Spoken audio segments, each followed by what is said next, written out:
Joining us now is House Democratic Leader Congressman Hakeem Jeffries of New York. Congressman, how are you doing tonight? Good evening. Great to be with you. What are you looking for on a night like this, or do you not even have the TV on except for when you're coming to the camera to check in with us?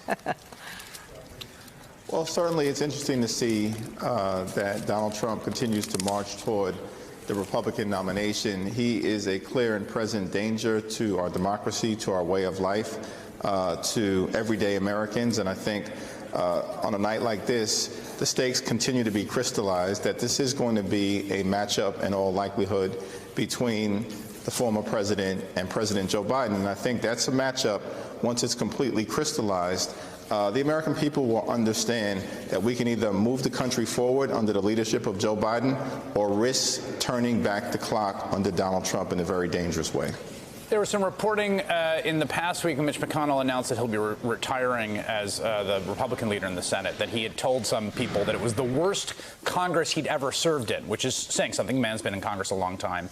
By any kind of metrics that we have, it's been one of the least productive Congresses, and it's been particularly true in the House. Even Chip Roy, a member of the Republican Party, has gotten up in the well and said, what exactly have we done?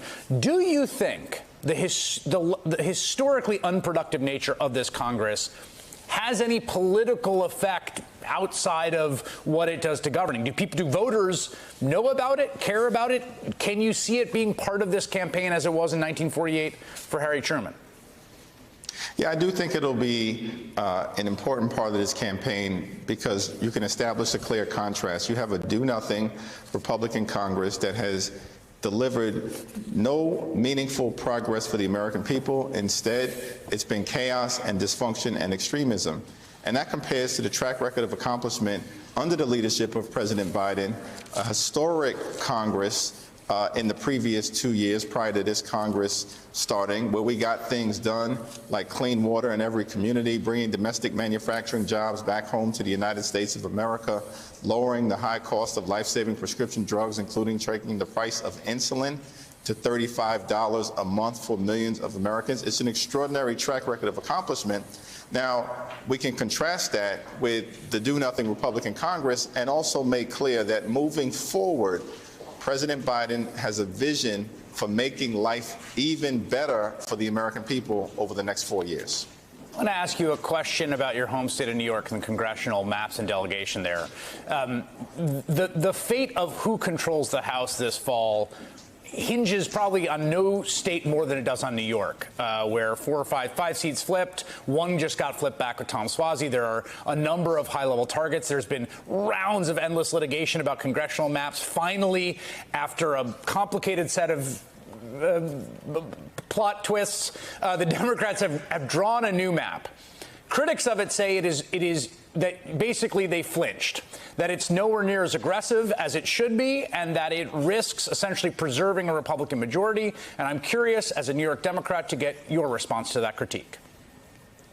Well, I strongly disagree. I think the New York State legislature did a good job in drawing the fairest possible map that is a meaningful improvement on the map that had previously been drawn by an unelected, out-of-town special master that broke up communities of interest and seemed to have been done in a way that provided a partisan political advantage to Republicans. Now, that said, it was under the current map, not the new map that we will be running under in November, that Tom Suozzi decisively defeated a Republican and basically swung the district by 15 points from the congressional election in 2022.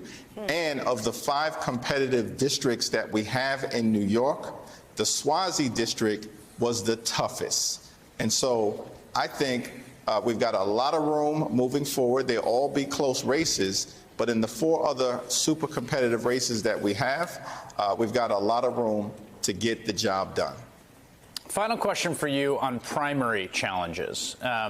It has been your position, as I understand it, as the leader of the Democrats, that you defend incumbents across the ideological spectrum and across the coalition. There's been reporting that about $100 million has been raised by several pro-Israel groups, often from large checks from Trump donors, Republican and conservative donors, to basically take out and challenge a number of your members who they view as insufficiently pro-Israel. what is your position on what's going to be a huge amount of money spent trying to take out some of your members? Well, I'm going to continue to stand behind members of the House Democratic Caucus. We're a diverse family. We're an enthusiastic family, but at the end of the day, we're a family. We're progressives, we're New Dems, and we're Blue Dogs. And so I believe that the value of House Democrats range from the entire spectrum, from Representative Ocasio-Cortez to Representative Josh Gottheimer, and all points in between. And as has been the case under the leadership of Speaker Pelosi and other Democratic leaders, I'm going to continue to stand behind our members. All right, House Democratic Leader Hakeem Jeffries, thank you for your time tonight.